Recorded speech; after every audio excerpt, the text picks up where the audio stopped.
Hello friends, welcome to RDX GS group. दोस्तों, जैसा मैंने आपको एक शॉर्ट वीडियो बना के डाला था, बताया था कि आज हम संविधान सभा की प्रमुख समितियां जो बनी थी उनके बारे में चर्चा करेंगे। एक्चुअली मैं आपको बता दूं कि मैं इसी तरह से आपको पूरा संविधान कवर कराऊंगा और आप लोग प्यार बना के रखिए, देखते रहिए, व्यू बढ़ाते रहिए भाई, सब्सक्राइब बढ़ाइए। सब्सक्राइबर बढ़ाएंगे तो थोड़ा सा मोटिवेशन मिलता है। चलिए शुरू करते हैं, कुछ बातें बाद में करेंगे, ठीक है। अच्छा, सबसे पहले समितियां होती क्या हैं इनके बारे में बात करते हैं। संविधान सभा बनाई गई थी जिसमें क्या है, बहुत सारे सदस्य थे। हमने देखा था 296 सदस्य थे उसमें। तो उसमें कुछ मेन चीज़ें होनी थी, जैसे झंडा बनाना था, झंडा कौन सा लिया जाए, किस चीज़ को हमारे मूल अधिकार लिए जाएं, कहाँ से लिए जाएं, क्या क्या उसमें शामिल होना चाहिए, मूल कर्तव्य हों कि नहीं हों, DPSP डायरेक्टिव प्रिंसिपल्स हों कि नहीं हों। ये सब चीज़ों को डिसाइड करने के लिए कुछ समितियाँ, मतलब इन इम्पोर्टेंट चीज़ों को डिसाइड करने के लिए कुछ समितियों को बनाया गया, जिनका काम था कि उस पर जिस पर्टिकुलर सब्जेक्ट के लिए वो समिति बनाई जाएगी उस पर वो अपना अध्ययन करें, सर्च करें और जगह जगह से उन चीज़ों को देखें कि ये अपने देश में, मान लो हमने कोई चीज़ ली अमेरिका से, तो वो हमारे देश पर कितनी और किस हद तक हमारे देश को सूट करती है और हमको कहाँ तक उसको अपने देश में लागू करना चाहिए। तो इसलिए ये समितियाँ बनाई गई थी। चलिए प्रमुख समितियाँ देख लेते हैं। सबसे पहले आती है संघ संविधान समिति। संघ संविधान समिति, एक मैं आपको टिक दे रहा हूँ, संघ शब्द जहाँ भी आ जाए, जहाँ पे भी ये संघ शब्द आ जाए, वहाँ आँख बंद करके आप जवाहरलाल नेहरू मार देना। आपको इसका मैं दिखाऊंगा, नीचे दिखाऊंगा आपको। बिल्कुल सही है ये बात, जहाँ संघ आ जाए, संघ संविधान समिति, जवाहरलाल नेहरू। दूसरी समिति थी नियम समिति। याद रखना, ये भी बहुत इंपॉर्टेंट समितियाँ हैं, ये मोस्ट इंपॉर्टेंट वाली समितियाँ ली हैं। इनके अध्यक्ष हमको 100% पता होना चाहिए, ये बार बार क्वेश्चन आते हैं। चलिए मैं प्रीवियस ईयर क्वेश्चन कराऊंगा तो आपको दिखाऊंगा भी कि ये कितने हम लोग इसको पढ़ रहे हैं, तो कहाँ तक ये हमारे काम आएंगी और ये कैसे एग्जाम में पुराने प्रीवियस ईयर में कैसे आई हुई हैं। देखिए, तो नियम समिति कौन थे? डॉक्टर राजेंद्र प्रसाद। डॉक्टर राजेंद्र प्रसाद नियम समिति के अध्यक्ष थे। ये जो है राइट साइड में अध्यक्ष लिखे हुए हैं और ये लेफ्ट साइड में जो है ये समितियाँ लिखी गई हैं, कौन सी समिति थी। एक समिति थी संचालन समिति। संचालन मतलब जो संविधान सभा है वो अपना जो कार्य कर रही है वो कैसे उसका संचालन होगा, काम काज कैसे होगा, उसके लिए भी डॉक्टर राजेंद्र प्रसाद, ये डू मतलब वो ये हैं जो ऊपर वाले लिखे हुए हैं, डॉक्टर राजेंद्र प्रसाद संचालन समिति के भी अध्यक्ष थे। नियम समिति मतलब जो उसके लिए नियम कानून बनाएगी, उसके अध्यक्ष भी यही थे। अच्छा, नेक्स्ट है बहुत इम्पोर्टेंट, मोस्ट इम्पोर्टेंट, इतनी बार पूछा गया, देखिए प्रीवियस ईयर में आप खोल के देखना कभी भी, इतनी बार पूछा गया है ये प्रारूप समिति। प्रारूप समिति कौन थे? Doctor BR Ambedkar. Doctor BR Ambedkar इसके अध्यक्ष थे प्रारूप समिति के। तो मोस्ट इम्पोर्टेंट है, इसको बिल्कुल याद रखना है। और इसमें 7 सदस्य थे टोटल, उसके बारे में बात करेंगे हम।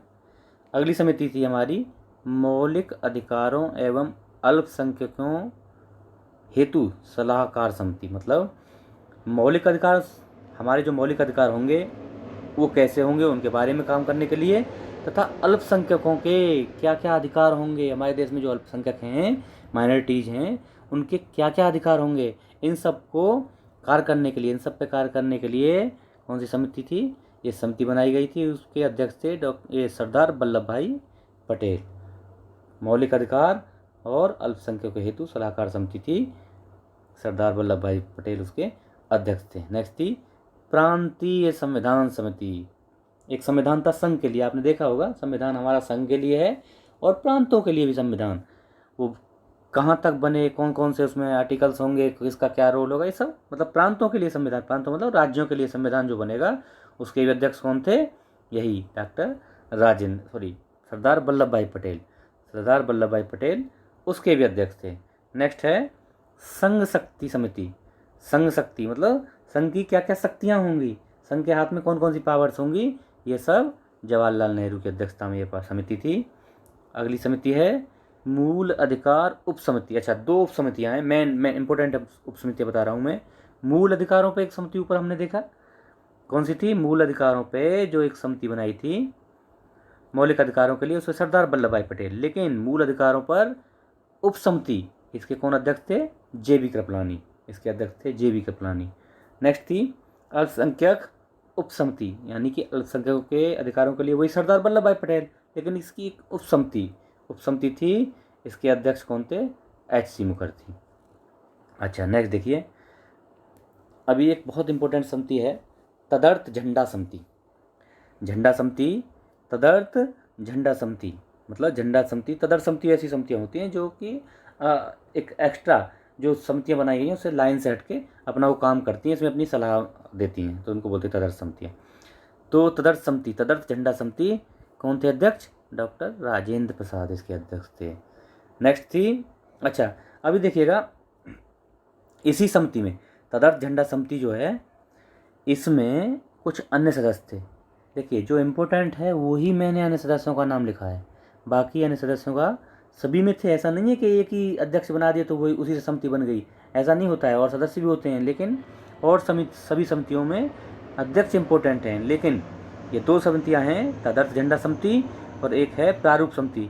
इसमें आपको बाकी जो लोग हैं उनके भी नाम याद रखने होंगे। याद मत रखिए, इतना है कम से कम एक बार इनको नज़र के सामने से घुमाएंगे ना तो आपको ऑब्जेक्टिव टाइप क्वेश्चन आना है, देखेंगे तो आपको एलिमिनेट करने में फ़ायदा मिलेगा। तो इसमें अन्य कौन कौन सदस्य थे अभी बात कर लेते हैं। देखिए, एक सदस्य थे अबुल कलाम आज़ाद, अबुल कलाम आज़ाद। नेक्स्ट थी सरोजनी नायडू। सरोजनी नायडू कौन थी आप बताएंगे? यूपी से संबंधित हैं ये, और इन्होंने कौन से कांग्रेस के कौन से अधिवेशन की अध्यक्षता कीजिए, आप कमेंट बॉक्स में बताएंगे कौन सा अधिवेशन था, कौन से ईयर में और कहाँ का अधिवेशन था, इसके बारे में बताइएगा सरोजिनी नायडू जी के बारे में। नेक्स्ट थे सी राजगोपालाचारी, एक सदस्य थे इनके सी राजगोपालाचारी। दूसरे सदस्य, अच्छा अगले सदस्य थे के.एम. मुंशी और बी.आर. अम्बेडकर, यानी कि 5 अन्य सदस्य थे। डॉक्टर राजेंद्र प्रसाद को मिला के 6 सदस्य थे झंडा समिति में। डॉक्टर राजेंद्र प्रसाद अध्यक्ष थे, ये अध्यक्ष हो गए हमारे, और अबुल कलाम आज़ाद, सरोजिनी नायडू, सी राजगोपालाचारी, के.एम. मुंशी और अम्बेडकर जी, ये अन्य सदस्य थे। चलिए नेक्स्ट चलते हैं। मोस्ट इम्पोर्टेंट, अगर मैं इसको बोलूँ मोस्ट इम्पोर्टेंट है प्रारूप समिति। इसको बिल्कुल एकदम याद रखना है, 2-3 बार इसको रिवाइज कीजिए, इसके क्वेश्चन लगाएंगे तो अभी फिर भी याद हो जाएगा। ये इसको बार बार रिवीजन करना है, ठीक है। तो इसके अध्यक्ष कौन थे? डॉक्टर राजेंद्र प्रसाद, सॉरी माफ़ करिएगा, डॉक्टर बी.आर. अम्बेडकर।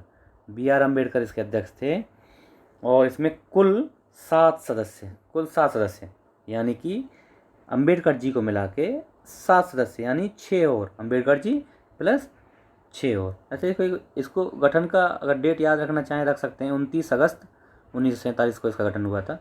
ऐसे नहीं याद रखता है तो कोई इतना इम्पोर्टेंट नहीं है, लेकिन अगर याद रहे तो 29 अगस्त मतलब देखिए, चीज़ों को रिलेट करने, कभी भी कोई चीज़ याद करना है तो कैसे याद करना है, उसको चीज़ों को रिलेट करना सीखिए। जैसे 29 अगस्त कौन सी डेट है? देखिए बहुत इंपॉर्टेंट डेट है, कौन सा है? यस बिल्कुल सही, कौन सा? 29 अगस्त, ध्यानचंद। याद आया कुछ? खेल दिवस ठीक है, याद रखना है, थोड़ा याद रखना है ये चीज़ें। तो खेल दिवस होता है हमारा जो है उसी दिन 29 अगस्त को 1947 में, जब देश आज़ाद हुआ था उस टाइम बनी थी, और 29 अगस्त को बनी थी, ऐसे करके याद रख सकते हैं। अच्छा, इनके कौन अन्य सदस्य थे? देखिए, एक सदस्य थे एन गोपाल स्वामी आयंगर। दूसरे सदस्य कौन थे? अल्लादी कृष्ण स्वामी अय्यर। नेक्स्ट थे के.एम. मुंशी। तीसरे सदस्य हो गए। चौथे सदस्य कौन थे? मोहम्मद सादुल्ला। नेक्स्ट थे बी.एल. मित्र, और छठे जो सदस्य थे डी.पी. खेतान। कौन कौन हो गए दोबारा देखते हैं। एन गोपाल स्वामी अयंगर, अल्लादी कृष्ण स्वामी अय्यर, के.एम. मुंशी, मोहम्मद सादुल्ला, बी.एल. मित्र, डी.पी. खेतान, ये 6 सदस्य हो गए। साथ में कौन थे? बी.आर. अम्बेडकर जी। अच्छा, अब कुछ इंपॉर्टेंट फैक्ट देख लेते हैं इसके बारे में, समितियों के बारे में कुछ और फैक्ट देख लेते हैं।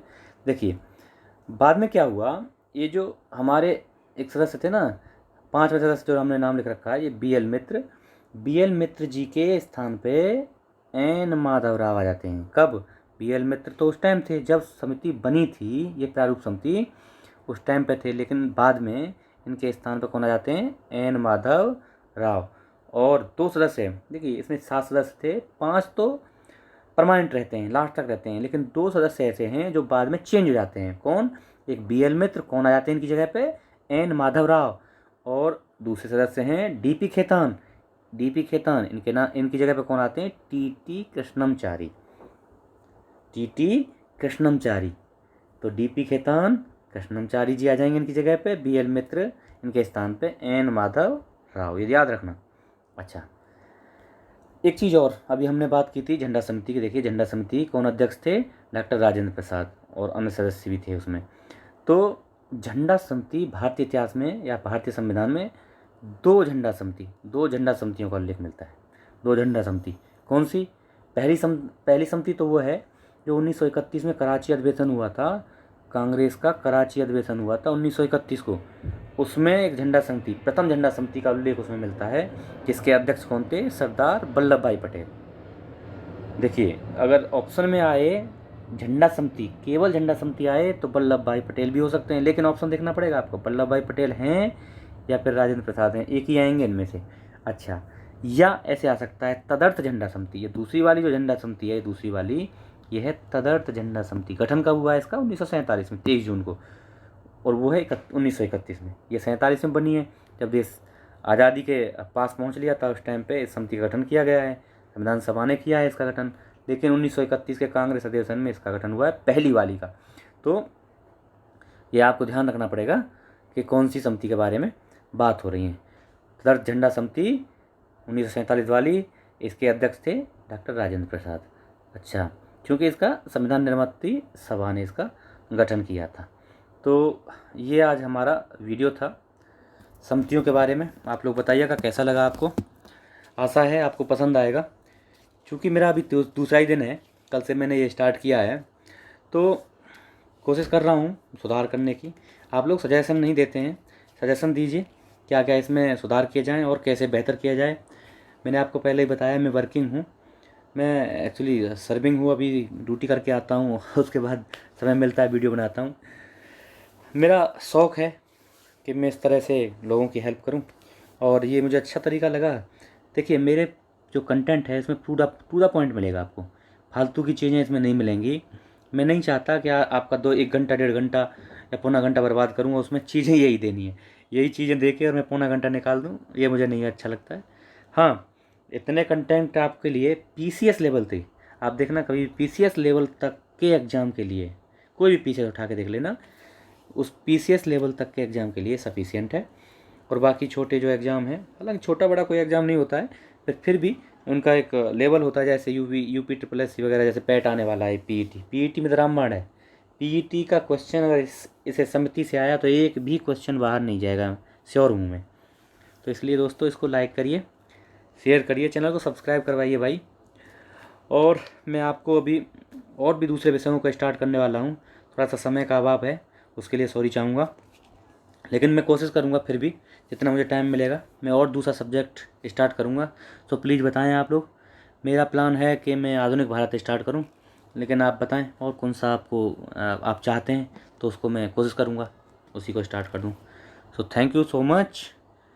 सब्सक्राइब कराइए भाई, चैनल को सब्सक्राइबर बढ़वाइए। Okay, thank you so much.